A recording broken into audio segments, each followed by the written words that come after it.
Well, it's day 10 of the riots and the protests going on in Ferguson. He was there last night. ABC News' Stephen Portnoy. Steve, it was less volatile last night. Is that safe to say? Captain Johnson says they reached a turning point last night. Fewer clashes between protesters and police, no Molotov cocktails, no tear gas, but there were 47 arrests. There were bottles thrown at officers, urine thrown at officers, and 2 guys were arrested after allegedly making threats against an officer's life. Cops found a couple of guns in the car. But on the whole, the Captain Johnson credits clergy and community leaders acting as a calming, getting things a bit more under control last night, and it sounded like Captain Johnson was very pleased about that. Yeah, let's talk about the clergy and some of those leaders out there. They have been stressing since the beginning, please, this is not the way to act, and yet they haven't really heeded those calls for peace. Why last night were they effective? Well, I think ultimately things had reached a point where the community leaders had realized that there were these outside agitators. Police released a list. 50 of the 78 people who were arrested the night before last were from St. Louis County, but 18 of them came from places as far-flung as Brooklyn, Chicago, San Diego, San Francisco, Austin, Texas. And I think that the message started getting out that, this looks bad in this community, and folks had better start coming together. March for justice, but don't get violent and point out those who are violent because it's undermining the cause. Last night, it seems like for the first time, they had a designated protest area. What's that about? Well, I think it's about trying to control the crowd and give folks the opportunity to exercise their First Amendment rights. Governor Nixon has, for the last couple of nights, lifted a curfew and said, we're not going to stop people from protesting and having their say. He released a video and audio statement last night. Attorney General Eric Holder has a piece in the Post-Dispatch this morning to the residents of Ferguson saying that, folks have the right, and both of these officials have been very sympathetic towards the argument made by protesters that enough is enough, and it's time for justice in this particular case. I think Governor Nixon has been effusive in his statements in that regard. So I think what they're trying to do is they're trying to facilitate that expression without, having things get out of hand. And I think community leaders in this community are finally organizing themselves and saying, okay, this is how we're going to do it. We're going to stay within the rules and not provoke a violent response from police. Stephen, were you at the other police-involved shooting yesterday, which happened in the city of St. Louis? And if so, do you know what the situation is over there right now? Yeah, Kelly, I dove into that yesterday, and it was about 4 miles south and east of Ferguson, just inside the city line. And, the chief came out, and there was a rather large crowd, for that street corner. 150 people came out in the immediate aftermath, and they were angry and chanting the same things we've been hearing here in Ferguson: hands up, don't shoot, and no justice, no peace. The chief got right in there and engaged these folks and said, here's what happened. This guy had a knife. He was charging at 2 police officers with the knife, but that was not enough in the moment to mollify the concerns of the protesters who had gathered.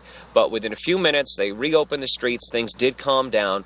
There were concerns that incident yesterday would have precipitated a more violent response last night, but it turned out by the time night fell, I think folks were just calmer overall. We did not hear a lot of references to that shooting yesterday. I think because of the fact that the man involved was armed. They say he was mentally disturbed. And I think some people realized that was a little bit more justified than what they believe happened with Michael Brown. I want to go back to this peaceful area that they sort of decided to make.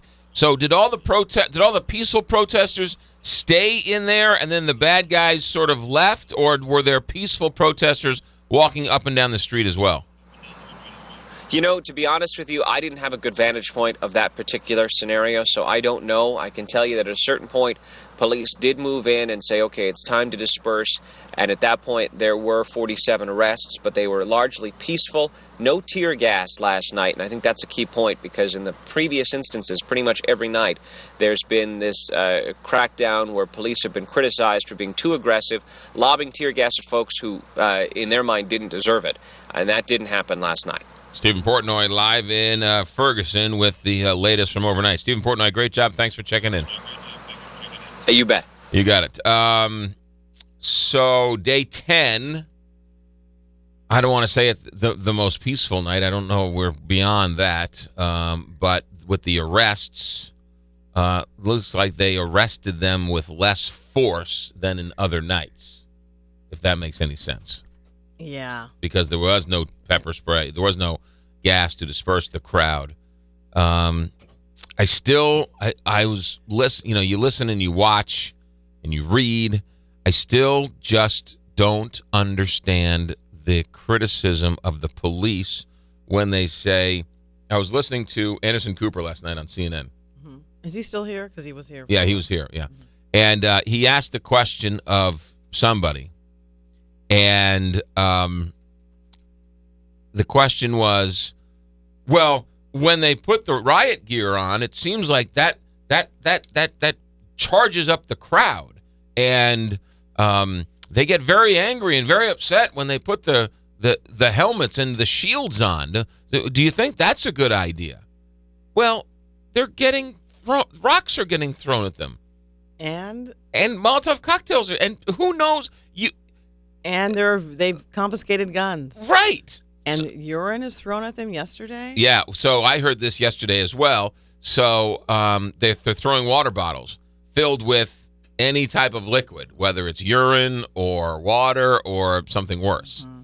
So you don't know what's you're asking the police not to protect themselves. I would like to Anderson Cooper, do you lock your door? Because if you lock your door, that might be a sign of, I don't know. But Anderson Cooper, somebody's coming to ready with a gun and a Molotov cocktail, possibly to be thrown at you. Do you think you are inciting violence by putting on a bulletproof vest? Unknown for them. You don't know. They don't know what's going to be right. coming at them. I think if people put themselves in their shoes, if you were a basically police officer, a target, right? Really, for people who are out there, and I'm saying the bad guys who are out there, right, among all of the protesters, you just don't know. And yes, I would want to have myself protected, and I think in whatever way that would. And we should get this audio. Captain Johnson this morning was asked that question. Well, they're wearing riot gear, and so a lot of people are saying that that's causing the people to go crazy. And Captain Johnson, again, he's getting there. He said, when I walked in the house, my wife was angry with me. She said, why were you not wearing your vest? And she said, promise me you'll wear your vest. So he says, my job is to protect these officers. And it was finally, yes, it's okay to protect yourself. Yeah. And who's running the show? The protesters? Exactly. Saying, no, if you don't wear the riot gear, then we'll be okay. Right. I don't understand the thought behind that. If you don't lock your door, I'm not going to rob it. Basically. It just makes no sense. It's ridiculous to me. So Captain Johnson was wearing his bulletproof vest. That should not be an excuse or the reason or a legitimate question to ask. Is it true the protesters are turning violent because the police are wearing bulletproof vests? I mean, on a typical day for a police officer, they wear bulletproof vests when they're going out on calls quite often. It's Why wouldn't they in a situation like this? It's just this bizarre world we're in. All right, that was Stephen Portnoy. Scott Carruthers will have markets. Coming up at 7:20, 20 after 7, Senator Maria Chappelle Nadal will be calling us. She's been all over the place. She's been on CNN and Fox. It's her district. She's been at the protests. She's been very critical of the governor and very critical of Robert McCullough. So we're going to talk with her.